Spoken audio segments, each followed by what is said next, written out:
Hello, everyone, and welcome back to Backlot Banter. My name is Tucker Hazel, and today I'm joined by my co-host Tanner Dexter, who simply cannot stop fighting battles. Today, we're here to talk about one battle after another. Tanner. Uh, Shucks. sue me, Tucker. We're here to talk about the new Paul Thomas Anderson and Leonardo DiCaprio movie, one Mm, battle after another. I'm here to give you our thoughts, but of course, if you have seen this movie and want to talk to us about it, feel free to leave your thoughts in the comment section down below, or join our Discord server where you can talk directly to us about this film. Tanner, look me yeah. in the eyes through Okay. your I'm looking. webcam. I'm looking at the webcam, which is Tanner, looking at you. Screw you. I'm going first. This never Okay. happens, but I watched one I feel battle like after another last night, I feel like and you earned it. and Yeah. yeah, I earned it because I was the last man on the planet Earth Yes. to ever see one battle after another. Um, Uh-huh. and this is a good movie. Paul Thomas Anderson Okay. can really craft some exciting sequences. He can direct some hmm performances. I think it's shot well. I think it's edited well. I think the general scenario is very interesting. Um, but I think it's a confused movie. I Oh, think really? it's I think it's tonally misguided, and I think it undercuts a lot of its themes by making its characters goofy. And then it also undercuts its dramatic moments, or it undercuts its goofy moments by having its themes be super serious. And so I like it. I think it's a good movie, but hmm I'm really curious to hear where this movie impresses people, because I Sure. enjoyed it, but I was not impressed, and in fact I came away quite underwhelmed because I really do think that the movie's length and its screenplay and its Mm, tone are just kind of at odds with itself, and so I found it a confusing experience, especially by the end of it, because sure. I think it takes a dip in the last Really? Okay. act. Okay, Tucker. This is interesting stuff. This is interesting stuff that will inform our conversation. But I don't necessarily have a steaming hot take because I think this movie is excellent. I think it's one of the best movies of the year. I think PTA has quote unquote done it again, as Ah, many are saying. Yeah, I think this is really a really interesting prescient film. Many people are pointing out that it feels so like of its time, even though that Anderson has wanted to adapt the Pynchon novel Vineland for the modern era for like 20 years now, mm-hmm. and he started writing this almost a decade ago. Um, but it still feels like so fresh, and I love all the performances in it. I think that the defining thing for me is how propulsive this thing is. Mm-hmm. I mean, it's 2 hours and 45 minutes long, and it's just I was on the edge of my seat for long stretches of this movie, like Mm-hmm. literally. Also because the recliner in the theater was broken, but I think nonetheless I So was you like couldn't be settled back. I could not be But settled but back. I was at maybe there's a little bit of energy to that. You have to yeah, I sit think forward. You have to so. be a little more engaged. You have to lock in a Maybe little there is more. Tucker, but Because I was because I I was was at very much in the Dolby seat mhm. like this, just like No, I say yeah, like my you were leg was up. Nobody in the seat yeah. next to me, so I got the popcorn over here. You were chillaxing. You were Yes. chillaxing. Okay, but I was at rapt attention for long stretches of this movie because I think it is expertly crafted in almost every dimension. Yeah. Um, I don't have any complaints with the craft of the film. I think Sure. that the cinematography and the lighting and the editing and all of that it's not like super stand out to me, but I thought Hmm. it was all very good. Like I have no complaints from that angle. Yeah. Do you have any particular shots or like moments of cinematography things that I like you liked mean, particularly? we're skipping right to the end, but I mean that the car chase at the very end and how Sure. that is rendered cinematically is just like is magical stuff. I feel. I Hmm. mean, it is so simple, yet like so transfixing. Just the ups and downs of these hills as Yeah. these three cars speed along because I mean, if you watch the movie, we're gonna spoil it. So here, because you have Willa, and then you have I gotta get this Is guy's that name. Tim? His name's like I think Tim. Yeah, I Yeah, I think you're think right. I it's Tim. think you're right. And then Bob is chasing both of them. Yeah. It's this very high tension situation because Tim is closing in on Willa and he's gonna kill her as soon as he gets there. But then Willa has this fantastic idea of like just stopping the car at like the Yeah, the yeah. top of one of these hills, No, at the so he bottom. crashes into him. So when he goes over the hill. Yeah, that's right. That's right. Hmm. Sorry. But yeah, I mean, like the music during this sequence is so like rapturous and it just grabs you. And I think it also like like it's obviously this desert landscape, but I think it ties into this thing that Benicio del Toro's character keeps telling Bob to calm him down, of like the ocean Mhm. waves. Like it is like you're going over waves of land and desert, basically, Yeah, yeah. cresting each one, looking to catch a glimpse of the person in front of you, but Yeah, if it's you cool. see if you can see him or not. Love that sequence. Yeah, so did I, and, I think that that for me is probably the standout, moment of editing and the intercutting and Mm, all of that stuff. I think that's probably what's gonna be remembered most from this movie other than yeah. Leonardo DiCaprio doing his thing, but, like, Everyone that joked when they're sequence. like, why is the road getting a poster for One Battle After Another?" After seeing the movie, you're like, "Road fucking deserves a poster for this goddamn thing." Yeah, that's one of the highlighted side characters in this film. Yeah, yeah. Yeah, and that scene is interesting because I do think it's emblematic of what this movie for me does best, and also is Mhm. a little bit I'm a little bit mixed on, which Okay. is that I often find that movies that are high energy for a long period of time leave me Mhm. feeling more burnt out than anything. Okay, By the okay. end of that sequence, though, I like how it ends with Willis stopping the car and everything. Yeah, Um, yeah. I was I was ready to get it over with because that is a long sequence. I mean, It is. that's like 10 minutes on the open road watching things go up and down. I And mean, it comes out of like these sequences that are not low energy by any means. I mean, yeah, it comes out of the shootout that Bob gets into at the convent, and then correct. Willa escaping this like white nationalist military Yeah. compound, basically. Yeah, it comes out of not also tense Yeah, sequences. and So Sean Penn getting fucking absolutely murked, destroyed. yeah, Yeah, yeah. yeah. And that I think is where for the length of the film, I was I don't think it's a positive for me personally, is that Mm, this movie ostensibly for like 3/4 of it, I'll say, is like mm. one long scene. It's one long chase sequence, running away, trying to find someone. The goal from the moment when what's Sean Penn's character again? Uh Lockjaw, Stephen Lockjaw. Lockjaw, yes, When Lockjaw yes. shows up at the high school until the end of the Mhm. movie, the goal is Bob needs to find Willa. And so this is Yeah. just really one long middle act, last act, whatever would be in a traditional film. This Mm, movie takes and stretches it out to its absolute max, which is not a bad idea at its mm. center. But I do think that for me, a lot of the sequences within them, they felt a little bit repetitive. They felt a little bit long, and at a certain point, I'm like, I mean, it to me, it almost felt like I don't really care what's going to happen next. 'Cause it's just going to keep going. Like every Okay. moment, there felt like there was a crescendo. But I'm like, I You don't know if you it felt you super earned because there was never yeah. like the come down from that. You felt like, yeah, the conclusion of the story is still a long way off, Yeah. basically. Hmm. So yeah, okay, okay. That's interesting. That's interesting. I was obviously just way more in the movie, and I think it does craft these sequences that are obviously just pull a lot of people in. I mean, it is fascinating to if we can zoom out for a moment that this is easily by far Paul Thomas Anderson's most crowd pleasing Yeah. film. Mm. I mean, at least in decades, Yeah. as far as his filmography goes, but perhaps overall, I think there are numerous choices made in this film to serve that end. I think this is Mm. a sort of preordained sort of decision that Anderson made to make this thing a little bit more gripping to a general Sure. audience Oh yeah. than like Phantom Thread or Yeah. Licorice Pizza, for Yeah, that matter. because it's not as well. I'd say it's not particularly contemplative. Like those movies might be like Mm. more reflective of these elements of specific Yeah, people's mindset Licorice and culture. Pizza's But like, like a period hangout movie. Phantom Thread is like really into its yeah, characters and into this like very strange relationship that's quite alienating to a lot of people. Whereas this is like it's to for all like, intents and purposes a action movie. Though the yeah, action is mhm, relatively light. I guess it's more maybe closely related to like a thriller, but it certainly has sure, gunplay, car yeah, chases, oh things yeah, like that, yeah, explain. explosions. Yeah. Yeah, definitely. But also as you mentioned, it's heavy on that because that's what's happening for the most of the movie. But also Mhm. like what you would think of as a traditional action movie, super over the top things aren't necessarily happening. These are True.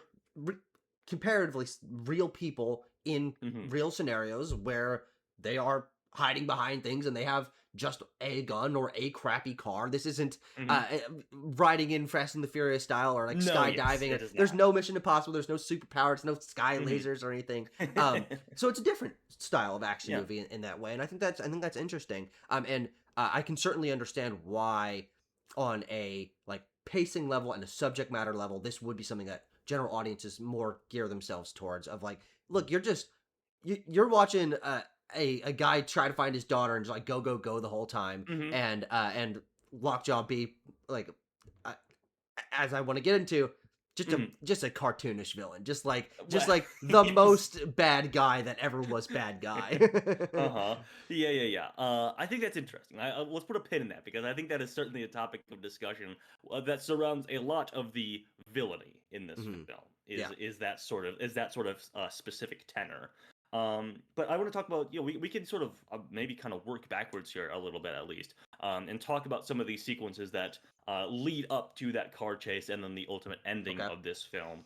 Because I think that's where you get a lot of really great stuff. I mean, that is where basically Benicio del Toro's character is injected into the story. Sensei, who is of course highlighted on a comedic note of the trailer that everyone is probably familiar with. Mhm. But then you have these protests against the military occupying forces that have overtaken the small town of Backtan Cross and things like that. So that is all basically happening in the background of what is Mhm. the second act of this film, for at least Bob's experience of it, trying to get out, trying to escape, trying to figure out where his daughter is, and then that's a conflict for him, and also a conflict is getting on the line with the modern version of his basically leftist anarchist kind of group, the Yeah. French 75, and that is played for laughs a lot as well. These Yes. continual phone calls that he cannot remember the password because his brain has been fried on drugs over 30 years Yeah. or whatever. Um, and then you get the whole sequence of him like trying to plug in his phone so he can like Yeah. Yeah. talk to Yeah. someone and everything.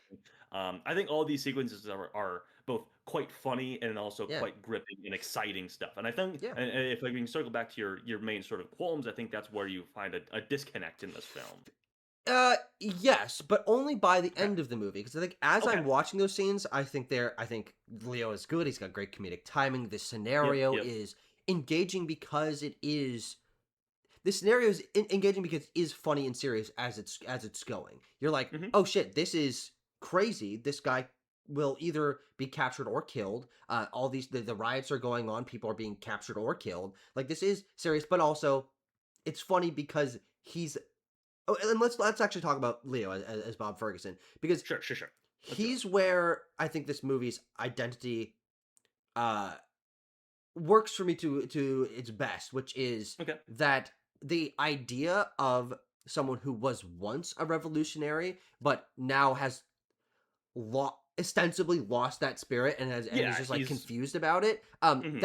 That's a pretty good idea, and it's something that I haven't really Yeah. seen before. Mm, And framing that as a comedy, I think is not what I expected this movie to be. And I think that's actually mm. an important point to drill in on.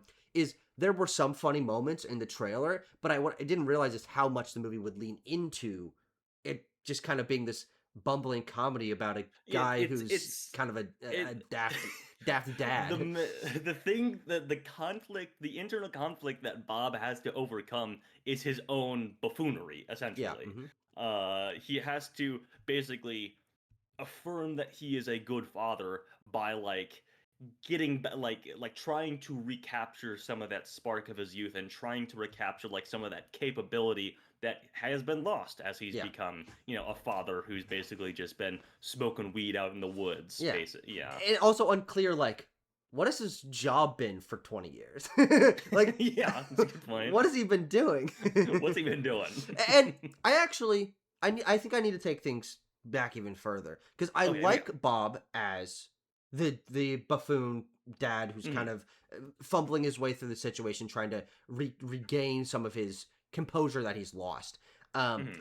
but I think part of the reason why the dramatic stakes of this movie don't particularly resonate with me is I don't know how much the motivations of the character, specifically Bob, I don't think they're Hmm. particularly well established. In the opening 30 minutes or so, when he Mhm. is an active revolutionary back in the past. Um, I can't really tell super strong like what his motivations are. I don't know him well as a person. I don't know Mhm. his history. I can't tell, is he in this to impress the woman that he's into, or he really does care about it, but then like that goes away and he's focusing more on being a dad. Like it's pretty muddled, I think, on what his motivation is, what his personality is. And so when that is stripped away, I feel like this is the true Bob, and then having him try to recapture his like rebellious energy. I'm like, well, I don't.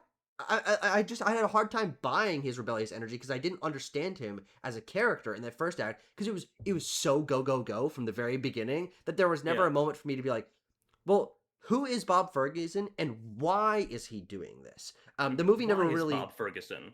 Now, yeah, who is Bob Ferguson and why is Bob Ferguson? But how do you Mhm. feel about that in terms of like the movie Sure. under for me under exploring his motivations, which I think greatly hampered the dramatic stakes going into the So you're rest of the talking about film.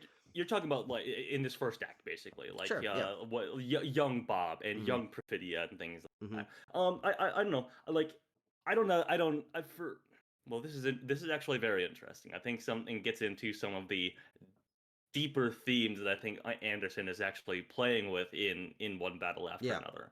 Because I was about to say, I don't think that Bob is in it for, in it to get the ladies, basically. yeah, I think that he does actively believe in all of these causes, these yeah, yeah, revolutionary causes they are fighting for. I think that comes across in Leo's intensity, because he's not necessarily like funny or bumbling in this opening act in the same way that he yeah. is later in the Hmm. film. He is far more capable. Uh, but then He is, obviously and he's like a demolitions guy, but he he's also yeah is. he's the yeah He's like a couple steps down the ladder in terms of like he is he's just kind of like, for me it feels like along for the ride and being given commands. So I he is didn't no get he's intensity out of it personally. I'm like, this mm, guy feels out of place. I don't know. I mean, like, I'm just talking about like when he's fucking lighting shit up and he's yelling about "Viva la Yeah, yeah. Revolution" and he's chucking smoke grenades into the cages. That's where I'm talking about where his intensity is coming from. Hmm. And when he's like, and they get hop in the car, and he's macking on Tiana Taylor. And he's like, "I love black girls" or whatever, Yeah, and they're calling him Ghetto Pat, because of course Bob is not his actual name. That's like a effectively like the French 75's version of the witness protection program gives him this yeah, yeah, identity.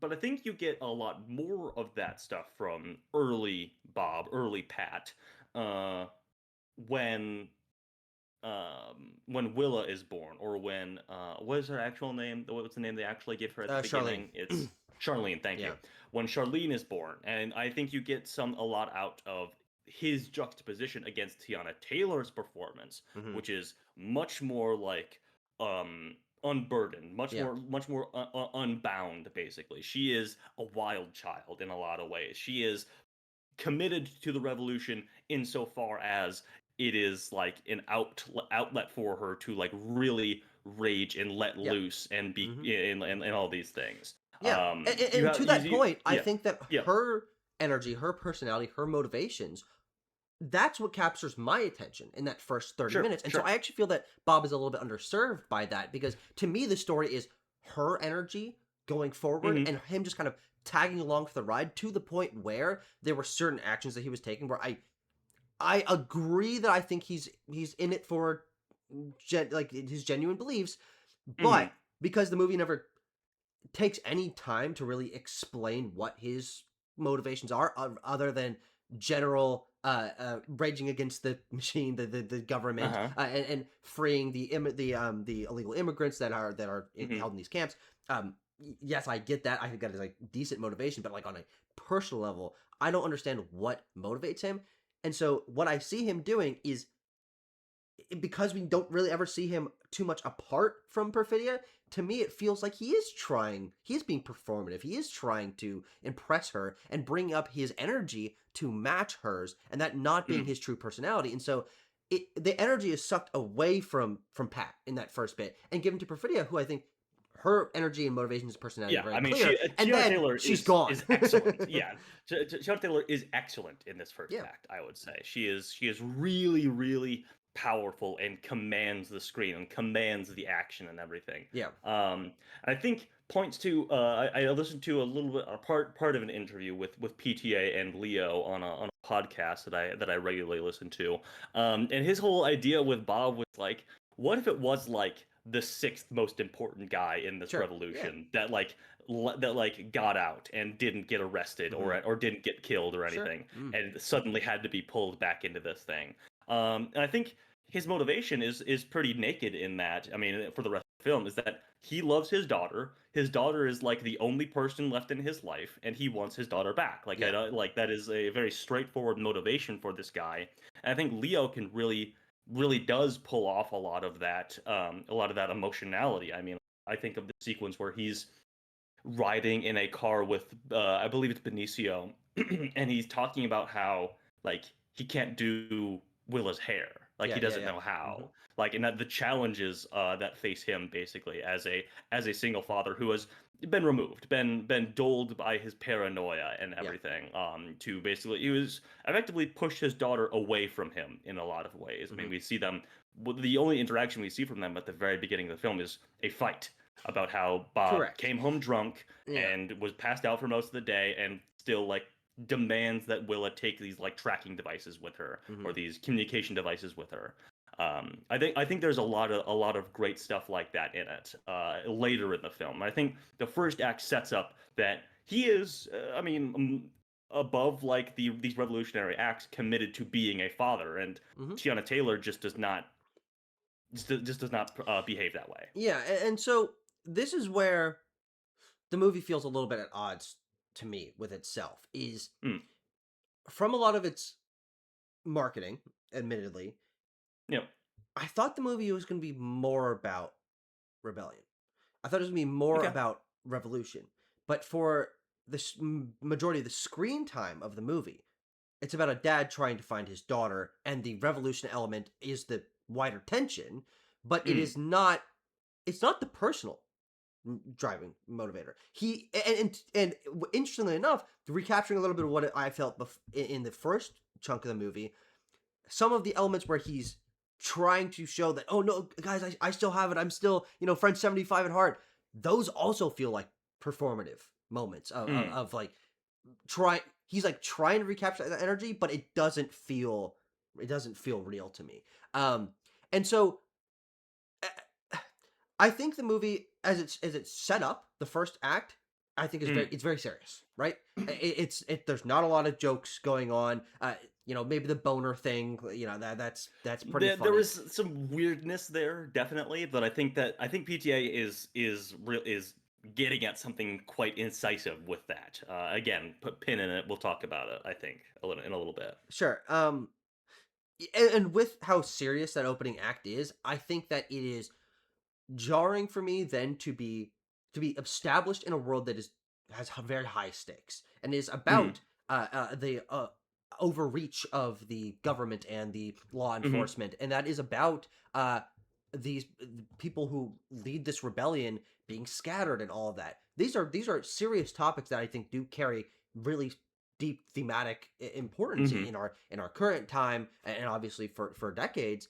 um but the movie shifts its attention away from that, and it feels, for me, vestigial for the rest of it, and it ends up mm. becoming a comedy about a bumbling father. And so that, I think, that's my true problem with this movie. I can't tell what it's trying to say about the themes of revolution and rebellion and mm, government overreach and all these things, because the last chunk of the movie is so cartoonized in the ways that it approaches both the Lockjaw and his men are like hmm cartoonishly evil government military characters, and then the remaining the vestigial elements of rebellion are cartoonishly like bureaucratic and like all this Well, stuff. And Bob is not uh particularly like resolute in his revolution, and the Benicio del Toro's character Sensei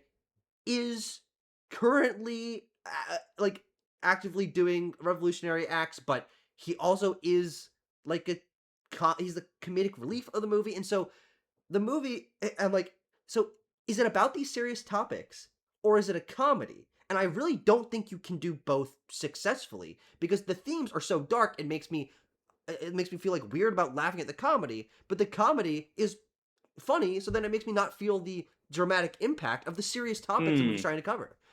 No, I think that there are movies that are like this. There are movies that are about that are seriously about things that are Yeah, also comedies. There's fucking Doctor Strangelove is like sure. super politically engaged, but is also Yeah, very funny because of the express attitude that Kubrick is doing that Kubrick is operating in. Anderson, I I think, operates in this tone a lot. In that, again, with this being his most crowd pleasing movie, I yeah, think it is also overtly funny movie, but sure. there is comedy in all of his films. There is Mhm. comedy in all of the things that he does basically. That is a little bit more dark or skewed or whatever you might call it.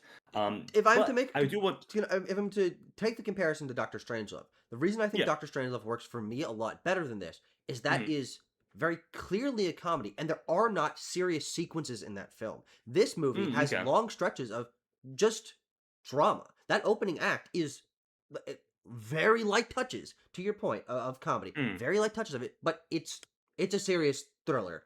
30-minute mm, section of the movie. And then there are yeah, very serious sections of emotional moments in this that I don't think compare favorably when they're juxtaposed around the goofiness. The characters feel cartoonish, but then I'm also supposed to take them super seriously, and like it feels like it's playing both sides. But in yeah. Doctor Strangelove, you're not supposed to take the characters seriously. Yeah, that's fair enough. That's fair enough. I mean that is more accurately, I guess, a satire or a parody. Yeah, Whereas this is, yes, is playing in those genres, but yeah, will also shift out of them. And I think it does. exactly. I think it does those shifts successfully based on Anderson's direction and based on the performances of everybody involved. Yeah, I think it can and does do both quite successfully. Because I think there are, I can't think of any off the top of my head, but there are movies that do this. I mean, this is mhm, not a unique yeah, film in yeah. that, like, it has dramatic stuff and also funny stuff in it. What the hell? But to the point of the themes that you're talking about and how you feel the film can undercut its own ideas. Yeah, Um, I think one of the most cogent ideas that One Battle After Another has that really stuck out to me as soon as this plotline sort of got spooled up, and it's with Benicio del Toro, is this idea of the levers of power, the levers of revolution and revolutionary action and rebellious action against fascist government has shifted.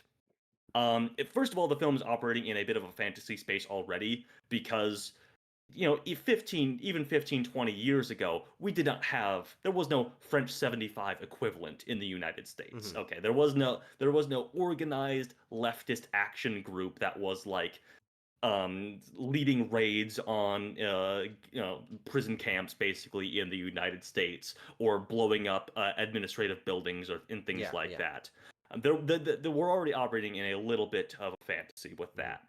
But I think when it shifts into the modern day, it is far more prescient about those things because this group that exists, French 75, as you already pointed out quite accurately, has become slow and bureaucratic Yeah. and obsessed with its traditions, basically, like obsessed We with its don't see them passwords do anything.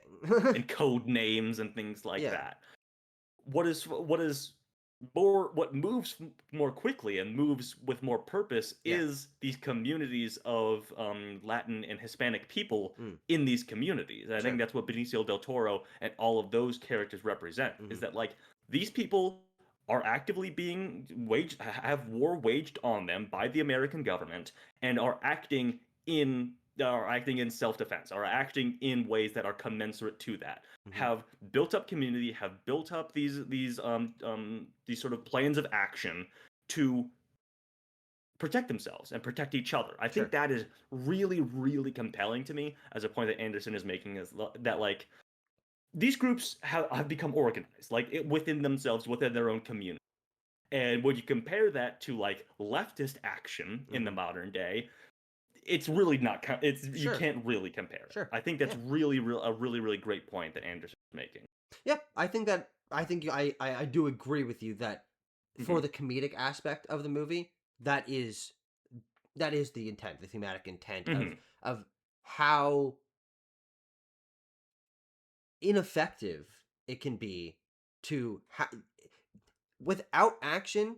the the belief that you want to do these things doesn't really mean a whole hell of a lot. Hmm. That's kind of what the modern version of the French 75 operates in. Is like I, I'm sure they want to be blowing things up and rescuing people like they were 20 years ago, but Hmm. we don't see a single lick of that. They're just Yeah. on phones in offices, and we don't Yeah. actually ever Yeah. get to know any of those characters. And so I agree, but I also think that that is for the majority of the screen time of the movie, that feels to me like not what the movie's about because Mm. it's about this dad. And so I Yes. agree that that's an interesting topic and maybe the most interesting Hmm. topic in the movie, but the movie's not particularly concerned with that because we never get to know any of those characters, and the characters that we do know are not currently related or attached to the floundering modern political revolutionary movement. And Mm. so I feel like there's a bit of a disconnect there from where the movie. I think I agree, great intent, interesting thematic underpinning, and it does exist in the movie, no doubt. But Mm. where we are spending most of our time developing our characters, following them, and having all these action sequences, those are to me largely disconnected from that other concept. So, Tucker, here's what I'll say about that. And I don't want to sound too platitude here, but if you will allow me, parry the platitude. Whoa. Uh, Okay, Tanner. Swing. yeah, I, yeah, thank I parried it. you. Very good. You are right. You are right that the movie is about this dad. It's about Leo, Yeah. about Bob, and his struggles to regain some sort of fatherhood. Yeah. And you said earlier that the movie is about this personal stuff and not as much about this political stuff. And this is where the platitude is going to come in. So please forgive me, buddy. The personal is the political. Sure. Yeah. Yeah. That I think one of the core ideas that Anderson has with One Battle After Another is that yes, the fascists have all the power, have all the guns, have all the vehicles and Yeah. the manpower and everything like that. They are in control and have their shady organizations that meet in the fucking basements of California, mansions. Yeah. Yeah.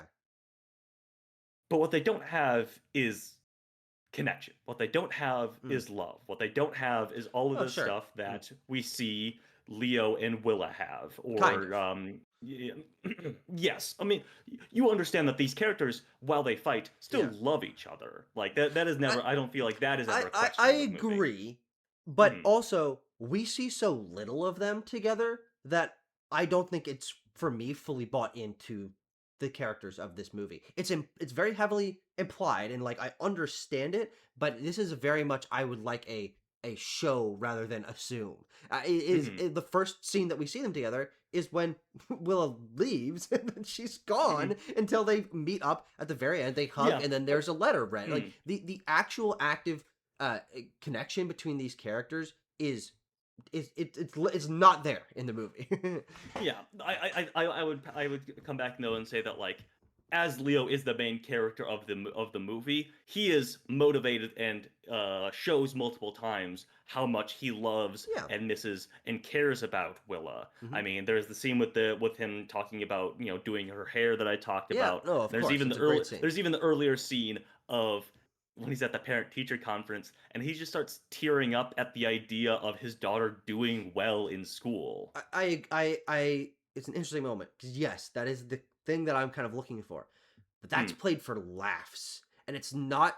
So it doesn't hit me dramatically. I can't tell mm, if I'm supposed to think, oh, if he's actually tearing up because oh my god he's so proud of his daughter, which okay mm. I could put together, or if he's just like high and confused and overwhelmed in this moment, like Mm, the weed element of his character, the buffoon element of his character takes away some of the dramatic potential of that scene where okay if it really was about him like truly breaking down because he cares about his daughter so much, mhm, I I would take out him being high from that scene because him being mm. high introduces this extra element where I'm confused on whether or not that his actual reaction or if it's just that he's high and that his heightened emotional state because of the drug effect like there's question marks there where this is a very good example of dramatics being undercut by Mm. the laughter because I just thought that scene was funny and not particularly Yeah. emotional. No, I think there is also clearly a sadness to his reliance on substances Oh yeah, sure. that you can that is there. I Yeah. mean, like he gets emotional when he's talking. when he's trying to like really tell this guy on the phone like what's going on, he's like, dude, listen to me. I am abusive. I have used substances. I have dulled my mind over 30 years because he has all of this, I think this is present in Leo's performance as well, like how he still misses Perfidia Yeah. and feels Mhm. terrible about the fact that he is lying to his daughter about the fate of Yeah. of her mother Yeah. and everything. I think that stuff is all present as well. Because the Um, the assumption is, and I think this is for me maybe the strongest bit of character work mm, for Bob, is that the drug use comes from that baggage that he has. That yeah, this is the only absolutely. way he can Yeah. escape the past that he has, that the terrible things that have happened to him, the things he was involved in, um, Hmm. and I do quite like that. I think that is Yeah. Yeah. for me maybe even more than like the dynamic with his daughter that I think is present, but for me because it's not shown, like their interactions are not shown, I'm left a little bit underwhelmed by that. The drug abuse aspect of his character I think is present and very strong,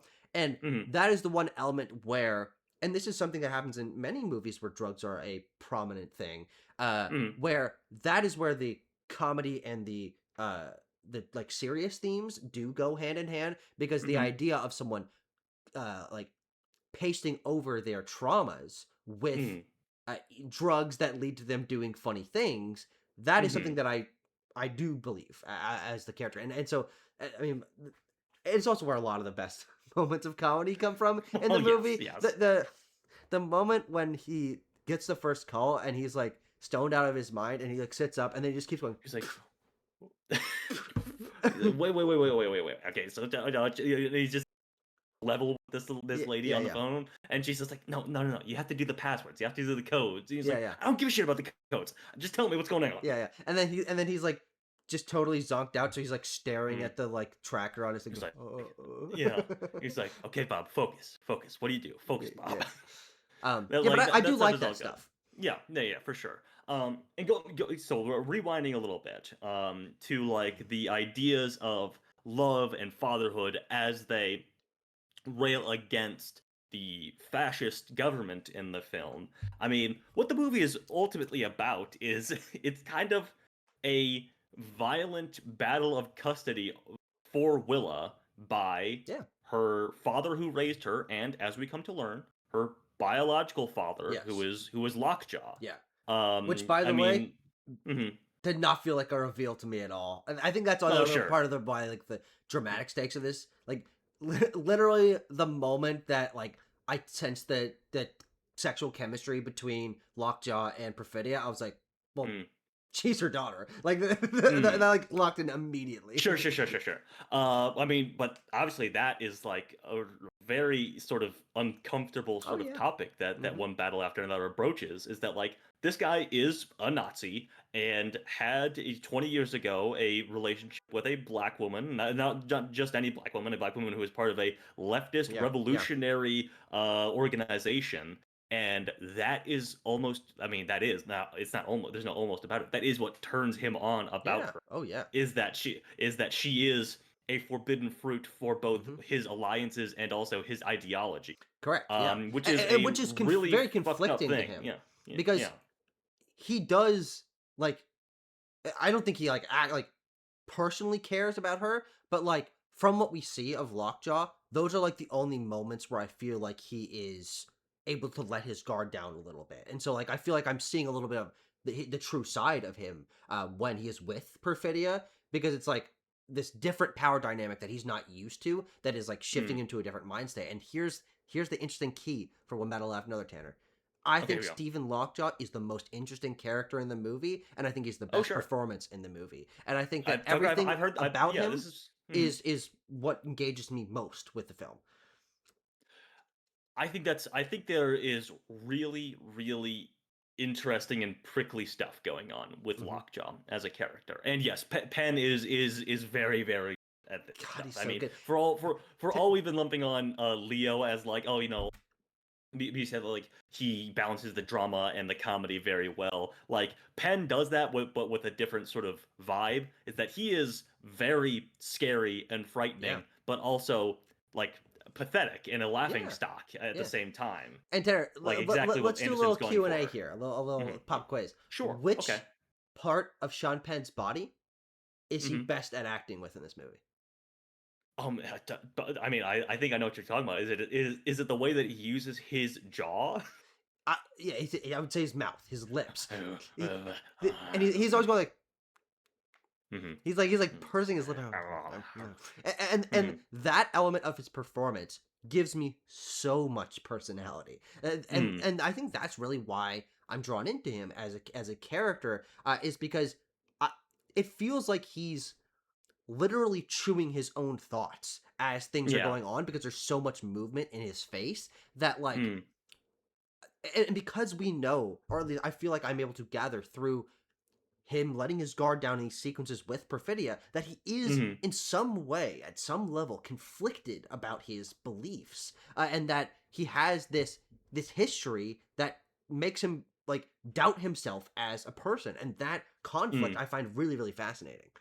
Yeah, but I think at the same time though, and this is where I think that Anderson never for a moment lets you think that like this guy is anything other than evil. Mhm. That he maybe has these conflicts within him, but he is still actively choosing Yeah. to belong to, and I'm about to say it, the Christmas Adventurers Club, the Christmas Oh Adventurers yeah, it Club, is. right? Yeah, oh, yeah. I didn't know if it was a Tanner, committee or Tanner, that's the best yeah. part of the movie. The Christmas Adventurers Club. Oh my fucking god.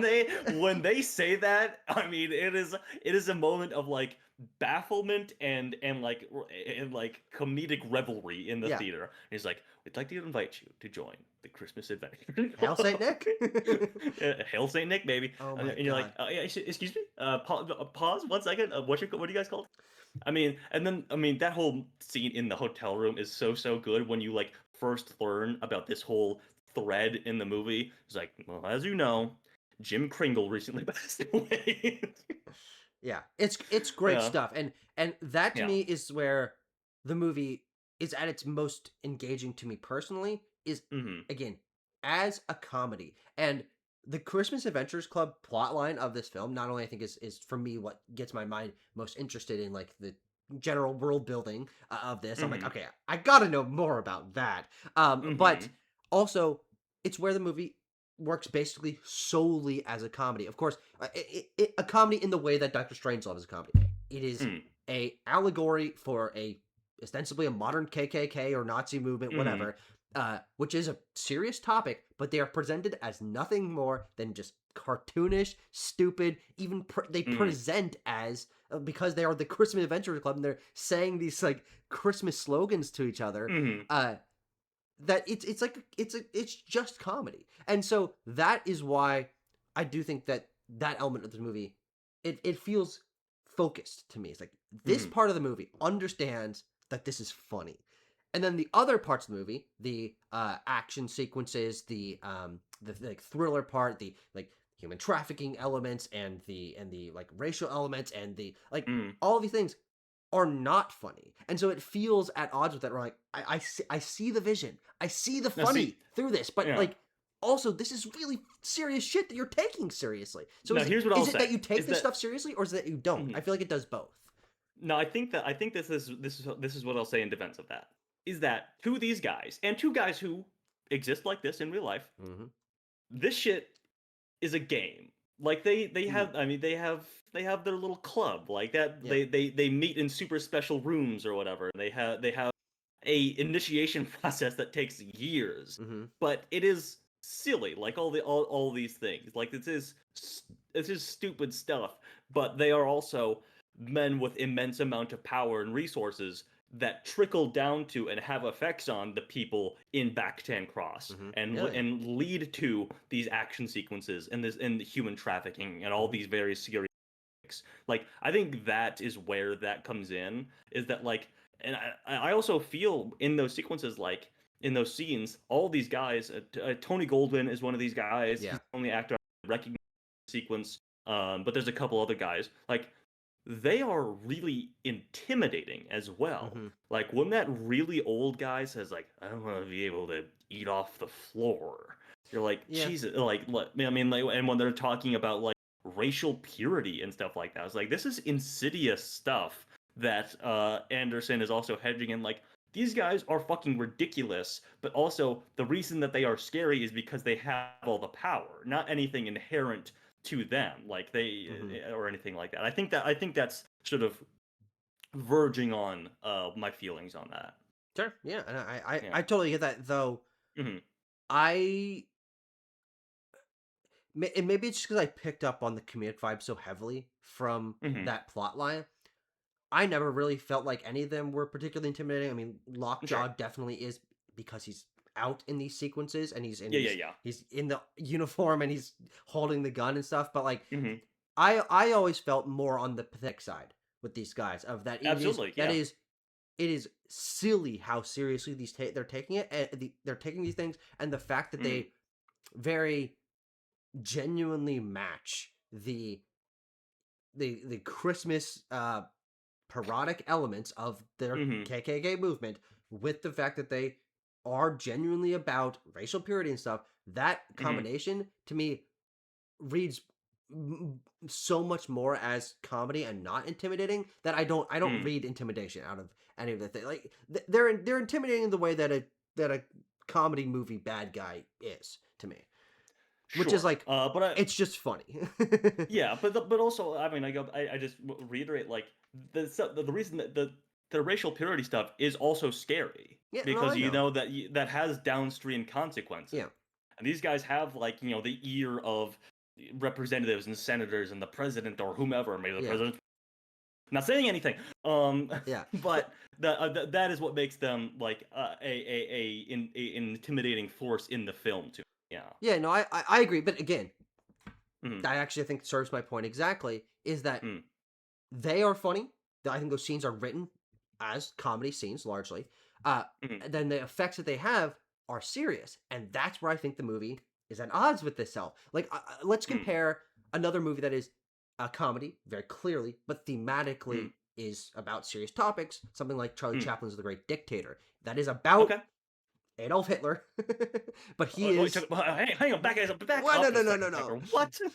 But Charlie Chaplin as the foe Adolf Hitler, Mm-hmm. his role comes laden with the beliefs of racial prejudice and Mm-hmm. superiority and bigotry and all that stuff.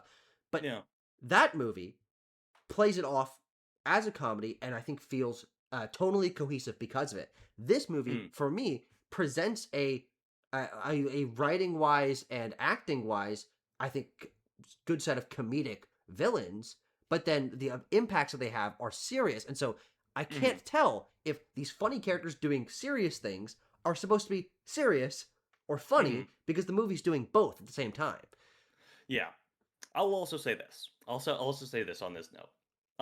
I think it's also something that feels very modern, and maybe Mm, why we can't I can't fully draw connections between like classic like politically engaged comedies yeah, and yeah, this is that like Tucker, we have group chat, not to air out anything, but we have group chat that we will occasionally like share headlines and things with, and like those things, the things that are happening in God's own 2025 are both very scary, and occasionally you'll see a headline that's like, "That's funny, but also really bad." yeah, yeah. Like I mean, that is the whole point of the president that we Sure. currently You have know is what? that Fair like, enough. Yeah, yeah, is that he that's does a very very bad interesting point. things. Yeah, He does very bad things and serves very bad ends. But also, as many people have pointed out, I'm not the first one to make this point, is like a parody to see do these yeah. things, a Oh yeah. parody of someone to have all this The power continuous contained point to of them. the boys' writers couldn't even go this far. Exactly. Yeah, That point exactly. yeah. So, I mean, we can sort of, I don't know. Is there anything else in the film that we want to hit on? Um, Talk about Tiana Taylor again. I want to reiterate, like, she's really good. Regina Hall, by that same metric, it has a smaller role. But like, can just fucking. I mean, she can just hold the camera with the mhm. faces that she is making in this. I mean, she is really, really good in this to me as well. Tiana Taylor, Sean Penn, we talked about. We did. You want to talk about Sean Penn a little bit more? He's kind of your favorite performance slash character or whatever. I think I described my thoughts on him. I just think Okay, fair I enough. think he's great. I think he really Yeah, yeah, holds my attention in the movie, and yeah. I do think Leo is very good specifically in Hmm. the like comedic element of it. He's doing these ostensibly pratfalls and stuff like that. Like, Mm, and again, that's when the movie is presented as a comedy, and I think it really works because his scenario, I think, is inherently comedic. The way that he presents himself and running around and grabbing the glasses and like yes. one chasing after the gun, trying to plug his phone in, all of these things. Um, Hmm.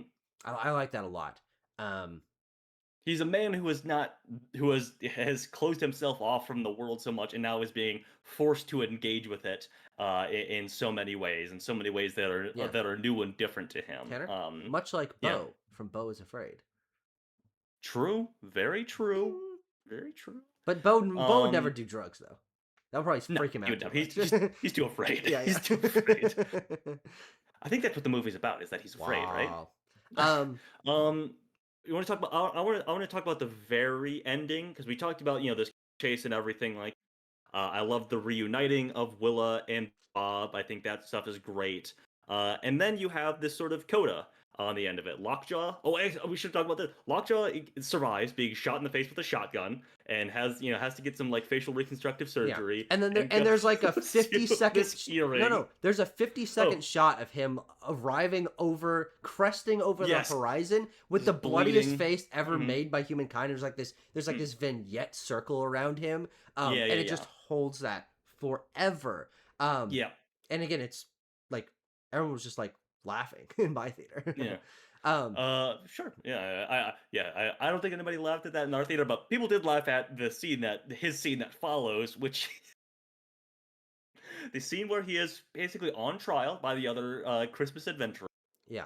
where he basically talks about he assesses that he was raped in reverse Mhm. by Tiana Taylor's character, that she was a sperm thief, and of course, I think the best line of the entire movie, the Yeah. one that got the biggest laugh out of me at least, was the super old guy who's like the leader of this group, turns to him with the utmost seriousness and says, "A semen demon Yeah, as if it's something that that these guys exists." talk about all the time, that it is Yeah, an understood thing, and he's like, yes, a semen that's demon. right.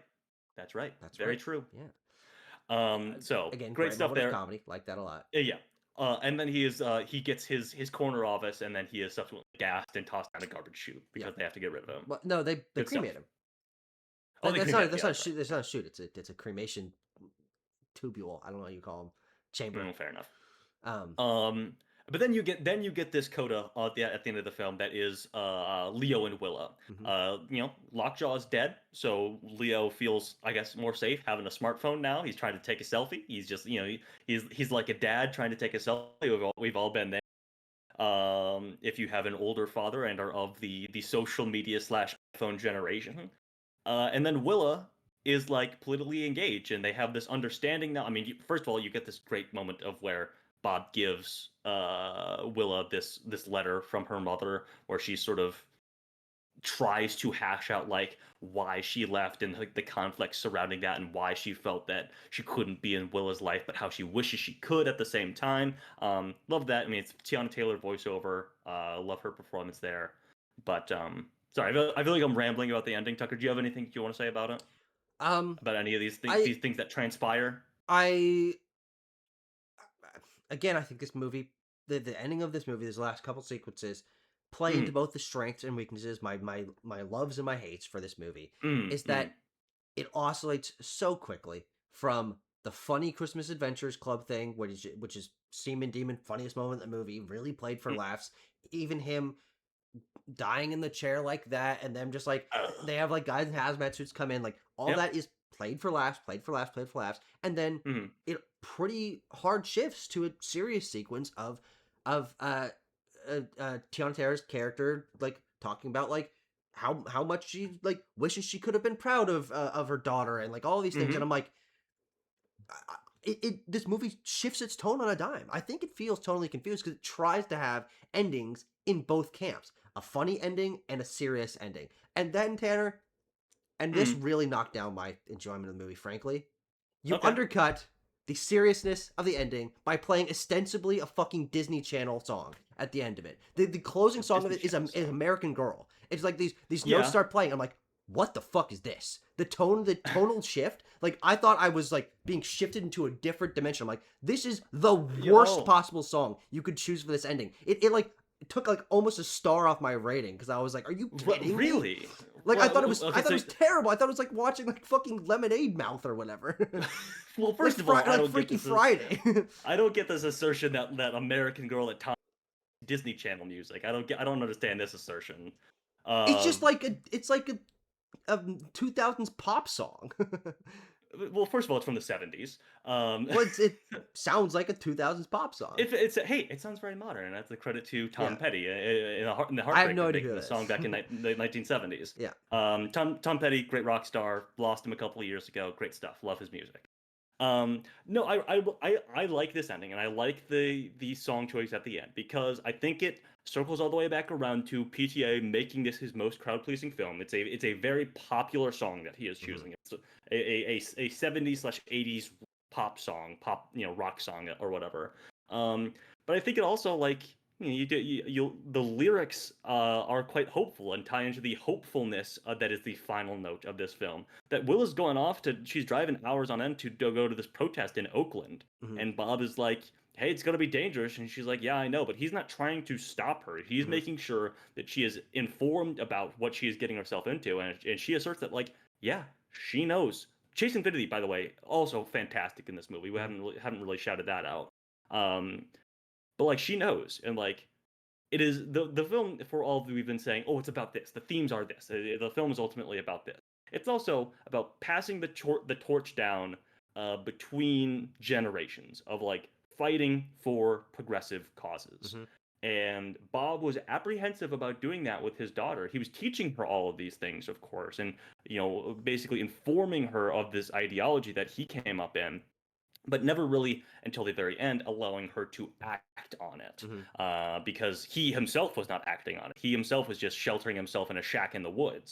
So I really like this final needle drop that is American Girl, that is like a promise of what Willa will do and what Willa's generation will do. Especially, she is a person of color going out and fighting against this regime, fighting against these fascist governments and police states and things like that. Um, but like I really like that just because it's crowd pleasing. It's a great moment, and also thematically ties into what PTA is hopeful about for Willa as a character, and also like I think it's quite a personal film for him. He is the father or the white father of several biracial daughters. Hmm. He's married to Maya, or I don't think they're technically married, but he's in a relationship with Maya Rudolph. So he probably shares a lot of these ideals and conflicts that Bob has about like Sure. letting his young daughters out into this world that is getting quite ugly in a Hmm. lot of ways. So I really like this final note. I think it's not a Disney Channel sort of needle drop thing. I think it's a populist sort of needle drop that still works if you like listen to the lyrics of American Girl, things like that. That to me is where I'm conflicted on it because I agree that the lyrics and title of the Hmm. song and all of that do exactly what you're talking about.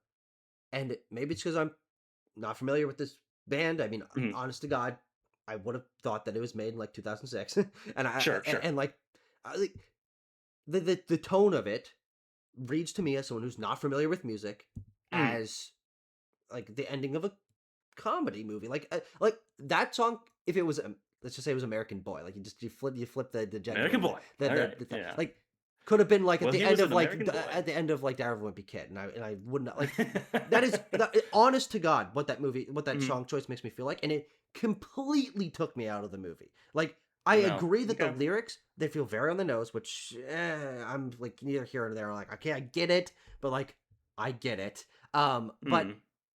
the music like tonally, I was like, mm nope, nope. Like this is. I mean, like feels like Freaky Friday to me. I thought like graph paper and a middle school like a middle school bell was gonna show up in the corner like doodles. Like I was like, oh god, oh, are you kidding me? Oh, what the fuck is this? Oh, well, that's very interesting to hear, Tucker. That's very interesting. And hearing you describe that, I'm like, yeah, I can also see that. I guess I can with you painting a very vivid picture of the ending of like Friday or Die or a Wimpy Kid style movie. I'm like, I can see that. But also, if either of those movies ended with Tom Petty and the Heartbreakers, I'd be like, a little bit of ball knowledge from these guys. Like I would have expected like a 2000s like pop punk song or Yeah, something like that. like But American anyway, Girl. no, it's made Tucker that made the movie in the 70s. You want to give our scores, Tanner Extra? Let's do it. Tucker, I'm gonna give this movie a 9.6. How's that sound? 9.6. Okay, Hmm. I'll say 6.4. Sure, sure. Well, Tucker, I'm sure that we will have the opportunity to talk about this in long form once again Yep. when this inevitably gets nominated for, or maybe even wins Best Picture. Who's to Oh, say? God damn it. Who's to say? It's I mean it's kind of a limited race. We don't have to talk about it here, but folks, stay tuned because we do cover all the Best Picture nominees, as well as many other discussion for right here on Backlot Banter. We'll see you then. What? We won't see you until then. Bye Oh, bye. okay.